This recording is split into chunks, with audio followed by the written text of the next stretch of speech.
महाराष्ट्रातील सुप्रसिद्ध देवींपैकी एकमेव देवी म्हणजे धर्मवीर आनंद दिघे यांची ठाण्यातील दुर्गेश्वरी ही देवी म्हणजे दिघे साहेबांची देवी, टिंबी नाक्याची देवी आणि ठाण्याची देवी अशा विविध नावांनी ओळखली जाते। तर चला मित्रांनो, आज मी दुर्गेश्वरीचे छायाचित्र रेखाटत आहे।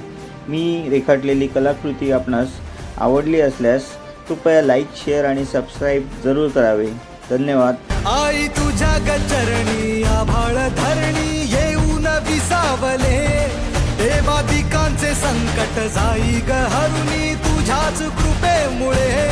नाद झंकार तू सारा संसार तू, नाद झंकार तू सारा संसार तू, तुझ्या पायाशी आम्हा राहू दे आई जगदंबे, आई जगदंबे।